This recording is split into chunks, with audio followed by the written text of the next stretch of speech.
Hello friends, എല്ലാവർക്കും good morning. അപ്പം മൗനരാഗത്തിന്റെ ഇന്നത്തെ വിശേഷത്തിലേക്ക് എല്ലാവർക്കും സ്വാഗതം.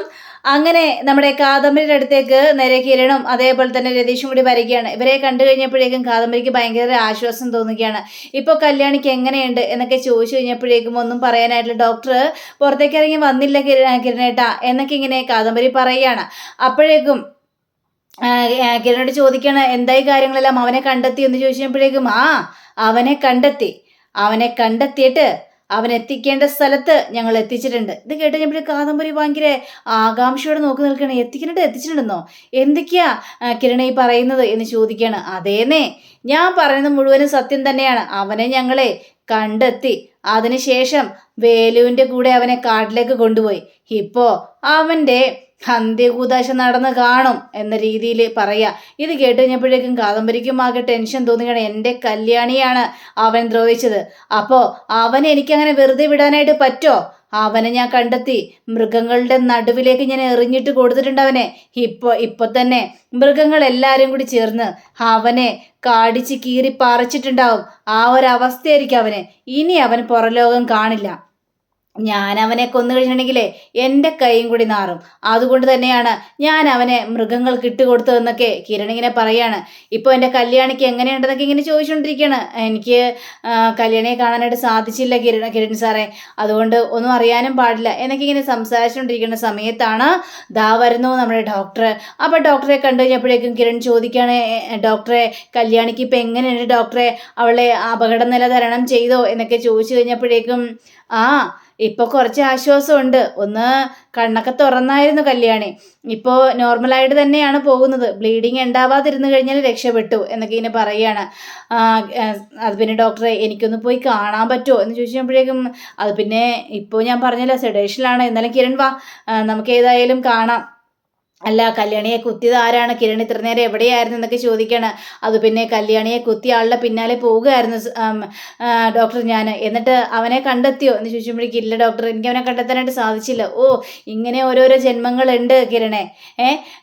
അവർ ജീവിക്കേയില്ല, മറ്റുള്ളവരെ കൊണ്ട് ജീവിക്കാൻ സമ്മതിക്കത്തുമില്ല. അങ്ങനെയുള്ള കുറേ എണ്ണങ്ങളാണ്. കിരൺ വാ, നമുക്ക് കല്യാണിയെ കാണാമെന്ന് പറഞ്ഞുകൊണ്ട് കിരണായിട്ട് നേരെ ഐസിലേക്ക് കയറി ചെല്ലുകയാണ് കല്യാണി. അപ്പം നല്ല മയക്കത്തിലാണ്. കല്യാണിയുടെ ഒരു അവസ്ഥ കണ്ടു കഴിഞ്ഞപ്പോഴേക്കൊക്കെ സങ്കടം സഹിക്കാൻ പോലും നമ്മുടെ കിരണിന് സാധിക്കുന്നില്ല.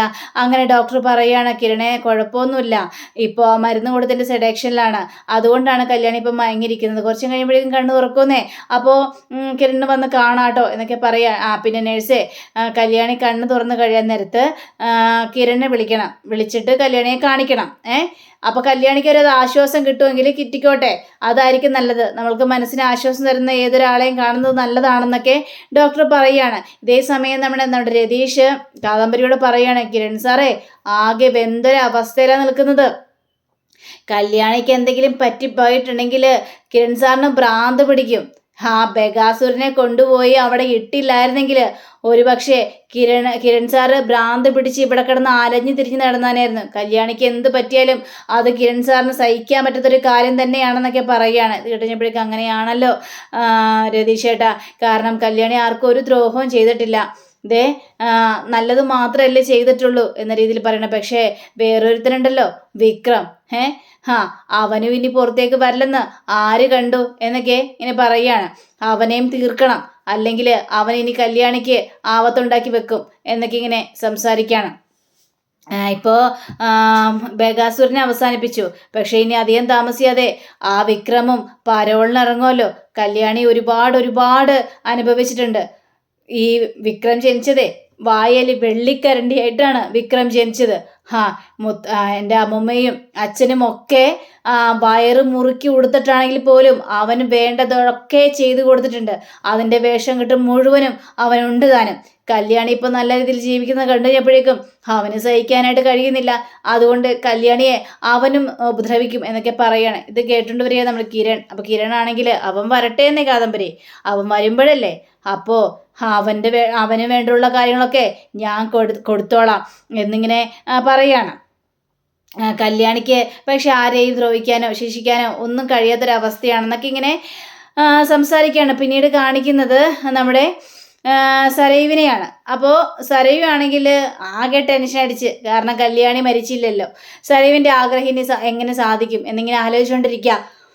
അപ്പം നമ്മുടെ താര അങ്ങോട്ട് സരയുവിൻ്റെ മുന്നിലേക്ക് ചെല്ലുകയാണ്. അപ്പോൾ സരയുവിനോട് ചോദിക്കുകയാണ്, ഈ ബഗാസുരനാണോ കുത്തിയത് എന്നൊക്കെ ചോദിച്ചപ്പോഴേക്കും എന്താ പറഞ്ഞത്, എൻ്റെ അച്ഛനാണോ കുത്തിയതെന്നാണോ ചോദിക്കുന്നത്.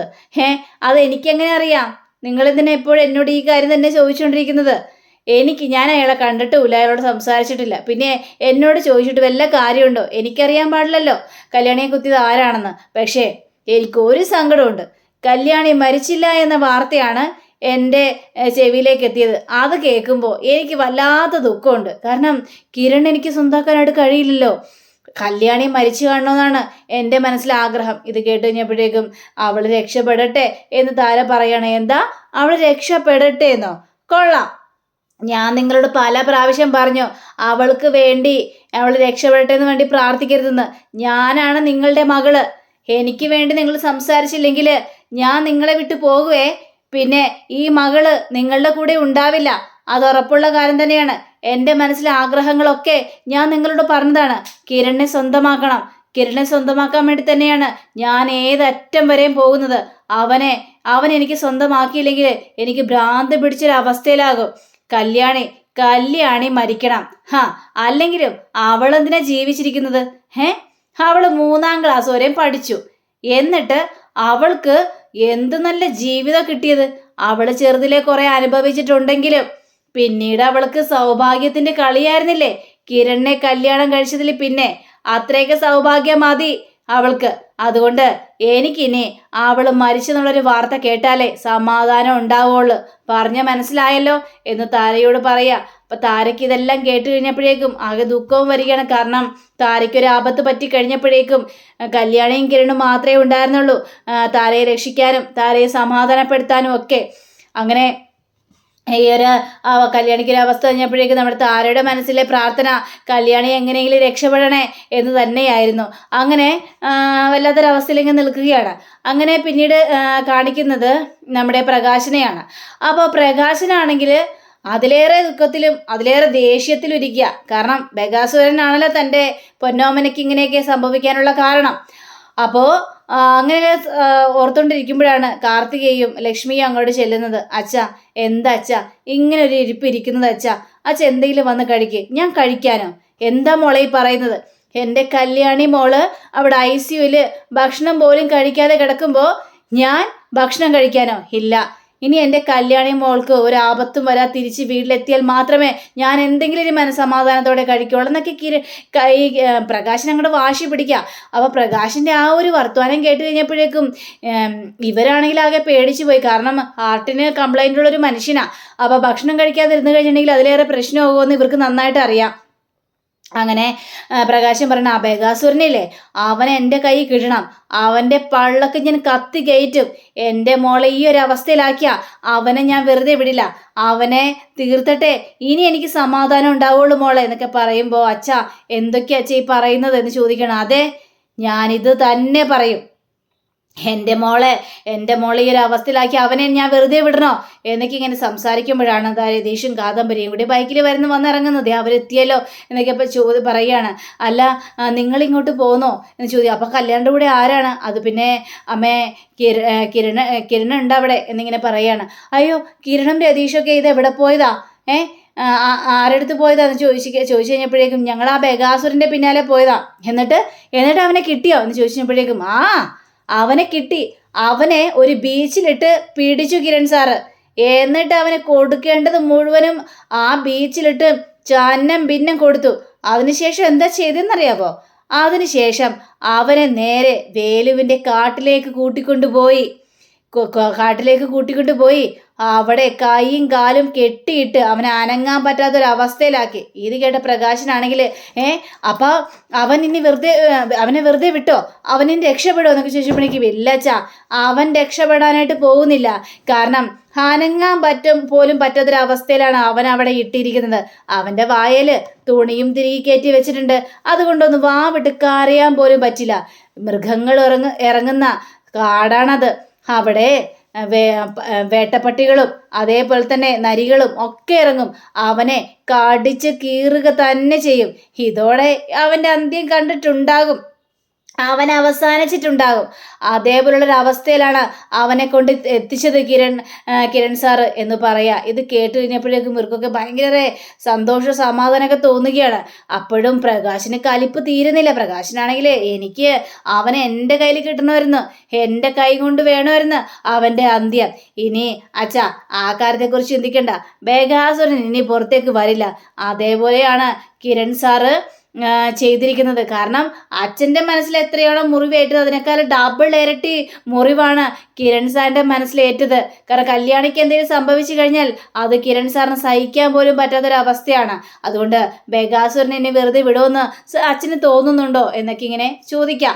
അങ്ങനെ പിന്നീട് കാണിക്കുന്നത് ഈ ബേഗാസുരനെയാണ്. അപ്പോൾ ബേഗാസുരൻ മരിച്ചിട്ടില്ല, നായ്ക്കളൊന്നും കടിച്ച് കീറിയിട്ടുമില്ല. അപ്പോൾ കൈയും കാലും കെട്ടിയിട്ട് വായയിൽ തുണിയും തിരികെ ആ ഒരു അവസ്ഥയിലാണ്. പേടിച്ച് വിറച്ചിട്ട് ആനയുടെ ശബ്ദം കേൾക്കുന്നു, അതേപോലെ തന്നെ നരിയുടെ ശബ്ദം കേൾക്കുന്നു, പട്ടിയുടെ ശബ്ദം കേൾക്കുന്നു. ഈ ശബ്ദങ്ങളൊക്കെ ഒരുമിച്ച് കേട്ട് കഴിഞ്ഞപ്പോഴേക്കും ബേഗാസുരൻ പേടിച്ച് വല്ലാത്തൊരു അവസ്ഥയിലേക്ക് നിൽക്കുക.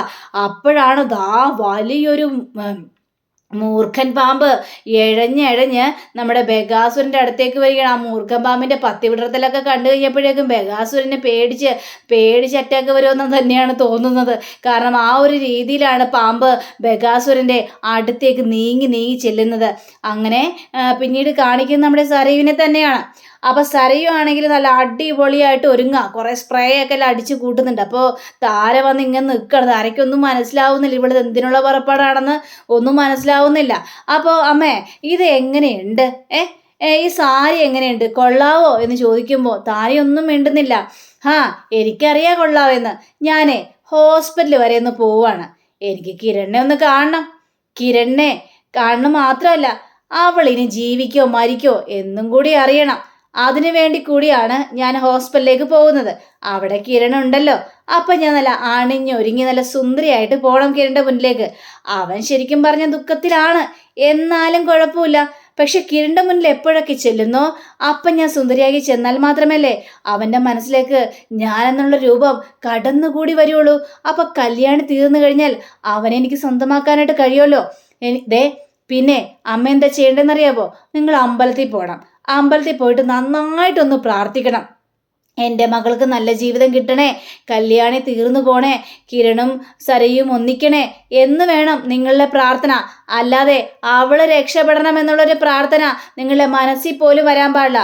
നിങ്ങൾക്കിഷ്ടം എന്നോട് മാത്രമായിരിക്കണം, ഞാനാണ് നിങ്ങളുടെ മകള് എന്നും പറഞ്ഞുകൊണ്ടൊരു ഭ്രാന്ത് എന്ന രീതിയിൽ പറയാണ്. നിങ്ങൾക്കറിയാലോ കല്യാണി കാരണം ഞാൻ ഒരുപാട് അനുഭവിച്ചിട്ടുണ്ട്. ഭ്രാന്താശുപത്രി വരെ എനിക്ക് കിടക്കേണ്ട അവസ്ഥ വന്നില്ലേ? അപ്പോഴും കല്യാണി സുഖിച്ച് കഴിയായിരുന്നില്ലേ? എനിക്കിനി ജീവിക്കണം കിരണിനോടൊപ്പം സന്തോഷത്തോടെ. ഇനിയുള്ള ജീവിതകാലം മുഴുവനും അവൾ ഒരുപാട് സന്തോഷിച്ചില്ലേ? ഒരു മനുഷ്യൻ്റെ ആയുസ്സിൽ കിട്ടാവുന്ന സുഖവും ദുഃഖവും ഒക്കെ അവൾക്ക് കിട്ടിക്കഴിഞ്ഞു. ഇനി അവൾ മുകളിലോട്ട് പോട്ടേന്നേ. അതുകൊണ്ട് ഇവിടെ ആർക്കും ഒരു ബുദ്ധിമുട്ടുണ്ടാകാൻ പോണില്ല. അതുകൊണ്ട് ഞാൻ ഏതായാലും കിരണിനെ കാണാൻ പോവാണ്. കൊള്ളാലേ, ഞാനിപ്പോൾ സുന്ദരിയായിട്ടുണ്ട്, എന്നാൽ പിന്നെ പോട്ടെ എന്നും പറഞ്ഞുകൊണ്ട് സരി അവിടെ നിന്ന് പോവാം. അപ്പം സരി അവിടെ നിന്ന് പോയി കഴിഞ്ഞപ്പോഴേക്കും കൂടുതൽ ടെൻഷൻ നമ്മുടെ താരയ്ക്കാണ്. എൻ്റെ ദൈവമേ, എന്തൊക്കെ സംഭവിക്കാൻ പോകുന്ന ആലോചിച്ചിട്ട് ഒരു എത്തും പിടിയും കിട്ടുന്നില്ല പാവം താരയ്ക്ക്. അങ്ങനെ കിരണിനെ കാണിക്കുകയാണ്. കിരണാണെങ്കിൽ അങ്ങോട്ടും ഇങ്ങോട്ടും നടക്കുക. അപ്പോഴാണ് സരയു ചെല്ലുന്നത്. സരയു ഇത് കണ്ടു കഴിഞ്ഞപ്പോഴേക്കും സരയുവിനാകെ ദേഷ്യം വരിക. കിരൺ പെട്ടെന്ന് സരയുവിനെ കാണുകയാണ്. സരയു ഒന്നും അറിയാത്ത രീതിയിൽ പാവത്താനെ പോലെ വരികയാണ്. കിരൺ എങ്ങനെയുണ്ട് കിരൺ കല്യാണിക്ക്? അത് പിന്നെ ഒന്നും പറഞ്ഞിട്ടില്ല. അല്ല, അപകടനില തരണം ചെയ്തോ എന്ന് ചോദിച്ചു കഴിഞ്ഞപ്പോഴേക്കും അപകടനില തരണം ചെയ്തോ ഇല്ലെന്ന് പറയാനായിട്ട് പറ്റില്ല. ഡോക്ടർ പറയുന്നത് കുഴപ്പമൊന്നുമില്ല, ഇനി ബ്ലീഡിങ് ഉണ്ടാവാതെ നോക്കിയാൽ മതി എന്നൊക്കെയാണ് പറയുന്നത്. ഇത് കേട്ട് കഴിഞ്ഞപ്പോഴേക്കും സരയുവിനാകെ കലിപ്പ് വരികയാണ്. അങ്ങനെ എന്നാലും ഇനിയിപ്പോൾ കുഴപ്പമൊന്നും ഉണ്ടാവില്ലല്ലോ അല്ലേ? അപകടനില തരണം ചെയ്തല്ലോ, അതുതന്നെ സമാധാനമാണ്. പിന്നെ സരയു, എനിക്ക് ചില കാര്യങ്ങളൊക്കെ പറയാനുണ്ട്. നിന്റെ അച്ഛനില്ലേ ബേഗാസുരൻ, അവനെ ഞങ്ങൾ പിടികൂടി. ഇത് കേട്ട സരയു ഞെട്ടിപ്പോവാണ്. എന്നിട്ട് പിടികൂടിയിട്ട് എന്താ കിരൺ, എന്താന്ന് വെച്ചാൽ പറ കിരൺ.